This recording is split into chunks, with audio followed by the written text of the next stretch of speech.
ជំរាបសួរបងប្អូនទាំងអស់គ្នាថ្ងៃនេះខ្ញុំសូមបង្ហាញបងប្អូនអំពីរបៀបធ្វើបាយឆាត្រីខកំប៉ុង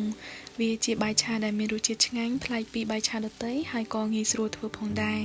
ដូច្នេះឥឡូវនេះដើម្បីដឹងច្បាស់អំពីគ្រឿងផ្សំនិងវិធីធ្វើសូមអញ្ជើញតាមដានទាំងអស់គ្នាជាដំបូងខ្ញុំនឹងចាប់ផ្ដើមដោយរៀបចំគ្រឿងបន្លែខ្លះៗទុកសម្រាប់ឆាបាយ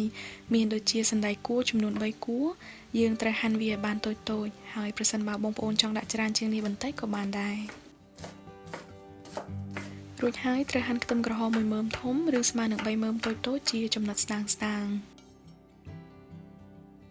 បន្ទាប់មកទៀតត្រូវហាន់ស្លឹកខ្ទឹមនិងម្ទេសមួយចំនួនតាមចំណង់ចំណូលចិត្តរបស់បងប្អូន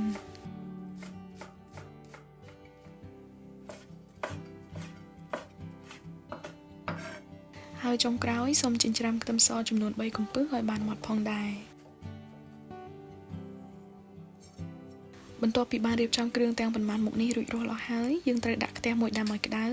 រួចត្រូវដាក់ប្រេងឆា2ស្លាបព្រាបាយហើយសឹមដាក់ខ្ទឹមសដែលយើងបានចិញ្ច្រាំទុកអំបាញ់មិញចូលទាំងអស់រួចត្រូវបំពងវាឲ្យឡើងពណ៌ក្រហមនិងមានក្លិនឈ្ងុយបន្ទាប់មកត្រូវដាក់ត្រីខកំប៉ុងចំនួន2កំប៉ុងហើយត្រូវឆាវាថ្នមៗដើម្បីកុំឲ្យបែកសាច់ត្រីខ្លាំងពេក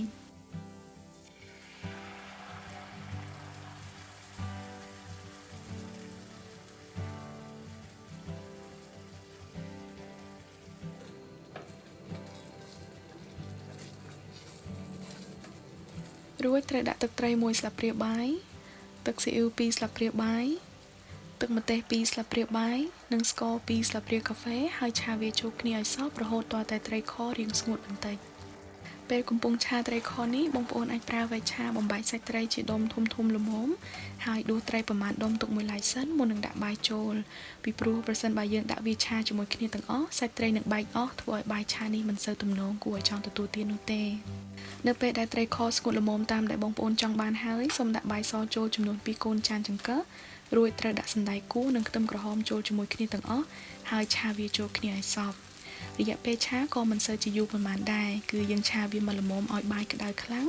ហើយសណ្តែកគួរនិងខ្ទឹមក្រហមឆ្អិនល្មមតាមដែលបងប្អូនចង់បានគឺជាការស្រេចជាចុងក្រោយយើងត្រូវបន្ថែមស្លឹកខ្ទឹមនិងម្ទេសដែលយើងបានហាន់ទុកអំបាញ់មិញពីលើបាយតែប៉ុណ្ណឹងគឺយើងអាចទទួលទានបានហើយពេលដួសដាក់ចានដើម្បីទទួលទានបងប្អូនអាចដាក់សាច់ត្រីដែលបានដួសទុកនិងពងមាន់ចៀនមួយគ្រាប់ពីលើបាយ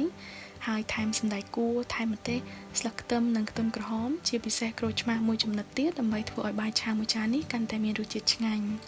អរគុណច្រើនដែលបានទស្សនាវីដេអូរបស់ខ្ញុំនៅថ្ងៃនេះខ្ញុំសង្ឃឹមថាវីដេអូធ្វើម្ហូបងាយៗបែបនេះអាចជួយបងប្អូនឲ្យស្រួលរកនឹកម្ហូបដែលបងប្អូនចង់ធ្វើជាប្រចាំថ្ងៃ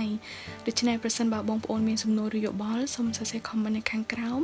ហើយសូមជួយចុច like និង subscribe YouTube channel និង Facebook page របស់ខ្ញុំផងព្រមទាំងជួយ share វីដេអូនេះឲ្យបានច្រើនផងដែរអរគុណច្រើនជម្រាបលា